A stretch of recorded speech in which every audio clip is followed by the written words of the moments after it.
നമ്മുടെ കുഞ്ഞുങ്ങൾക്കായുള്ള ഒരു സ്പെഷ്യൽ ലഞ്ചാണ് കേട്ടോ. അതിനായി എളുപ്പത്തിലൊരു വെജിറ്റബിൾ ഫ്രൈഡ് റൈസും ചിക്കൻ കറിയും ഉണ്ടാക്കിയെടുക്കാം. ആദ്യമേ തന്നെ നമുക്ക് ചിക്കൻ കറി ഉണ്ടാക്കാം. അതിനായി ഞാൻ കുറച്ച് പെരിഞ്ജീരകം, കുറച്ച് പട്ട, അരമുറി സവാള, കുറച്ച് തക്കാളി എന്നിവ ഒന്ന് വഴറ്റിയെടുത്തിട്ടുണ്ട്. ഇത് നമുക്ക് നന്നായി പേസ്റ്റാക്കി ഒന്ന് എടുക്കണം. ഇനി നമുക്ക് കറി ഉണ്ടാക്കാനായി തുടങ്ങാം. അതിനായി ഒരു പാനിലേക്ക് കുറച്ച് വെളിച്ചെണ്ണ എടുത്ത് കുറച്ച് വെളുത്തുള്ളിയും കുറച്ച് ചെറിയ ഉള്ളിയും കൂടെ ചോപ്പ് ചെയ്തിട്ട് കൊടുക്കാം. ഈ സമയം വേണമെങ്കിൽ നിങ്ങൾക്ക് 2 പച്ചമുളകും കൂടെ ചേർത്ത് കൊടുക്കാവുന്നതേ ഉള്ളൂ. ഇനി നമുക്കിതിലേക്ക് കുറച്ച് കറിവേപ്പിലയും കൂടെ ഇട്ട് നന്നായി ഒന്ന് മിക്സ് ചെയ്യാം. അതിനുശേഷം നമ്മൾ നേരത്തെ അരച്ച് വെച്ചിരിക്കുന്ന പേസ്റ്റ് കൂടെ ഒന്ന് ചേർത്ത് കൊടുത്ത് അതിൻ്റെ പച്ചമണം നന്നായിട്ട് മാറുന്നത് വരെ, അതിൻ്റെ വെള്ളമൊക്കെ ഒന്ന് വറ്റുന്നത് വരെ നമുക്കിതൊന്ന് നന്നായി വഴറ്റി കൊടുക്കേണ്ടതുണ്ട്. ഇനി നമുക്കിതിലേക്ക് മസാലകളാണ് ചേർക്കേണ്ടത്. ഞാനിവിടെ മുളക് പൊടി സ്കിപ്പ് ചെയ്യുകയാണ്. നിങ്ങൾക്ക് എരിവിന് ആവശ്യത്തിന് മുളക് പൊടി ചേർക്കാം. പിന്നെ വേണ്ടുന്നത് 2 സ്പൂൺ മല്ലിപ്പൊടിയാണ്. അല്പം മഞ്ഞൾപ്പൊടി ചേർക്കാം. കൂടെ തന്നെ നമുക്ക് കുറച്ച് ഗരം മസാല കൂടെ ചേർത്ത് കൊടുക്കാം. ഇനി നമുക്ക് ഈ പൊടികളുടെ പച്ചമണം മാറുന്നത് വരെ നന്നായി ഒന്ന് വഴറ്റി കൊടുക്കാം. അങ്ങനെ നമ്മുടെ മസാലയെല്ലാം നന്നായി ഫ്രൈ ആയി കിട്ടിയിട്ടുണ്ട്. നമുക്കിനി ഇതിലേക്ക് കഴുകി വൃത്തിയാക്കി വെച്ചിരിക്കുന്ന ചിക്കൻ കൂടെ ചേർത്ത് കൊടുക്കാം. ഇനി ഈ മസാലയെല്ലാം നന്നായി ചിക്കനിൽ ഒന്ന് മിക്സ് ആക്കി എടുക്കണം. അങ്ങനെ നന്നായി മിക്സാക്കി എടുത്തിട്ടുണ്ട്. ഇനി കുറച്ച് നേരം ഒന്ന് മൂടി വയ്ക്കാം. ഇനി ചിക്കൻ വേകാൻ ആവശ്യത്തിന് വെള്ളം ചേർത്ത് കൊടുക്കണം. ഞാനിവിടെ ചൂടുവെള്ളമാണ് ചേർത്ത് കൊടുക്കുന്നത്. ഇനി ഇത് നന്നായി ഒന്ന് ഇളക്കി യോജിപ്പിച്ച ശേഷം നമുക്ക് മൂടി വെച്ച് വേവിക്കാം. ചിക്കൻ വേവുന്ന സമയത്തിന് നമുക്ക് റൈസ് കുക്ക് ചെയ്യാം. ആദ്യമേ തന്നെ ആവശ്യത്തിന് റൈസ് എടുത്ത് നന്നായി ഒന്ന് കഴുകിയെടുക്കണം.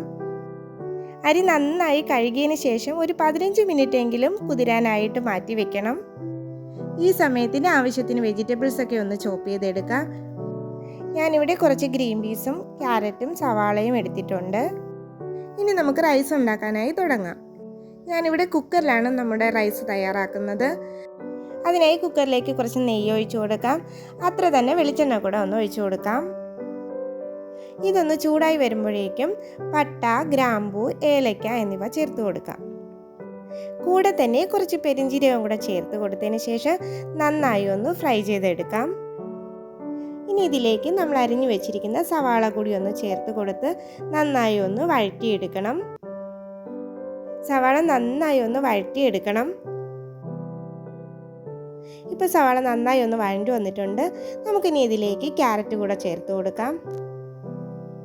ക്യാരറ്റ് കൂടി ഒന്ന് വഴണ്ടി വരുമ്പോഴേക്കും ആവശ്യത്തിനുള്ള മസാലകൾ ചേർത്ത് കൊടുക്കാം. ഞാനിതിലേക്ക് 2 സ്പൂണോളം മല്ലിപ്പൊടി ചേർക്കുന്നുണ്ട്. കൂടെ തന്നെ അല്പം മഞ്ഞൾപ്പൊടിയും അല്പം ഗരം മസാലയും ചേർത്ത് നമുക്ക് നന്നായി ഒന്ന് ഇളക്കി മിക്സ് ആക്കണം. പൊടികളുടെ പച്ചമണമൊക്കെ ഒന്ന് മാറി വരുമ്പോഴേക്കും ഗ്രീൻ പീസ് കൂടെ ചേർത്ത് കൊടുക്കാം. ഞാനിവിടെ ഫ്രോസൺ ഗ്രീൻ പീസാണ് എടുത്തിരിക്കുന്നത്. സാധാ ഗ്രീൻ പീസ് ആണെങ്കിൽ തലേന്നേ വെള്ളത്തിലിട്ട് ഒന്ന് വേവിച്ചിട്ട് വേണം ചേർക്കാനായി.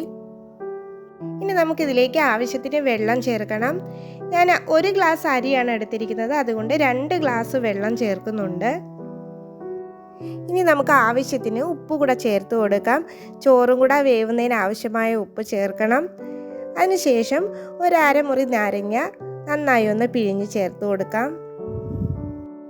ഇനി നമുക്ക് ഈ വെള്ളം ഒന്ന് തിളയ്ക്കുന്നത് വരെ വെയിറ്റ് ചെയ്യാം. ഈ സമയത്തിന് നമ്മുടെ ചിക്കൻ കറി നന്നായി വെന്ത് വന്നിട്ടുണ്ട്. ഇനി നമുക്കിതിലേക്ക് ആവശ്യത്തിന് ഉപ്പ് കൂടെ ചേർത്ത് കൊടുക്കാം. ഇനി എല്ലാം കൂടെ നന്നായി ഒന്ന് മിക്സ് ആക്കി എടുക്കണം. ഇപ്പം തന്നെ നന്നായി കുറുകിയാണ് കിടക്കുന്നത്. എന്നാലും നമുക്ക് കുറച്ച് നേരം കൂടെ ഒന്ന് മൂടി വയ്ക്കാം. ഈ സമയത്തിന് നമ്മുടെ ബിരിയാണിയുടെ വെള്ളമൊക്കെ തിളച്ച് വന്നിട്ടുണ്ട്. ഇനി ഇതിലേക്ക് അരി കൂടെ ഒന്ന് ഊറ്റി ചേർത്ത് കൊടുക്കാം. അതിനുശേഷം നന്നായി ഒന്ന് ഇളക്കി യോജിപ്പിച്ചെടുക്കണം. ഇനി ഇതൊന്ന് മൂടി വെച്ച് ഒരു വിസിൽ കേൾക്കുമ്പോഴേക്കും വെന്ത് കിട്ടും. ഈ സമയം കൊണ്ട് ചിക്കൻ കറി നല്ല പരുവത്തിന് വറ്റി കിട്ടിയിട്ടുണ്ട്. ഇനി ഇതിലേക്ക് കുറച്ച് മല്ലിയില കൂടെ ചേർത്തതിന് ശേഷം നമുക്ക് തീ ഓഫ് ചെയ്യാം. മല്ലിയിലയ്ക്ക് പകരം കറിവേപ്പില ചേർത്താലും മതിയാകും. ഈ സമയം കൊണ്ട് വിസിലൊക്കെ വന്ന് ആവിയൊക്കെ പോയി കിട്ടിയിട്ടുണ്ട്. നല്ല രീതിയിൽ വെന്ത് വന്നിട്ടുണ്ട് നമ്മുടെ ബിരിയാണിയൊക്കെ. എന്നും ഒരേ രീതിയിലുള്ള ഫുഡാണെങ്കിൽ കുട്ടികൾക്ക് മടുപ്പ് തോന്നുമല്ലേ? കുഞ്ഞുങ്ങൾക്ക് മാത്രമല്ല കേട്ടോ, നമുക്കും കഴിക്കാൻ നല്ല ടേസ്റ്റാണ്. കുറച്ച് എരിവ് കൂടെ ചേർക്കണമെന്നേ ഉള്ളൂ. അപ്പോൾ നമ്മുടെ വീഡിയോ ഇഷ്ടമായിട്ടുണ്ടെങ്കിൽ സബ്സ്ക്രൈബ് ചെയ്യാൻ മറക്കരുത് കേട്ടോ. ഇതാ കണ്ടില്ലേ, നമ്മുടെ ബിരിയാണിയും ചിക്കനും സലാഡും ഒരു മുട്ട കൂടെ ഉണ്ടെങ്കിൽ അവർ ഹാപ്പിയാണല്ലേ. എന്നാൽ ഇനി മറ്റൊരു വീഡിയോയുമായി കാണാം. താങ്ക്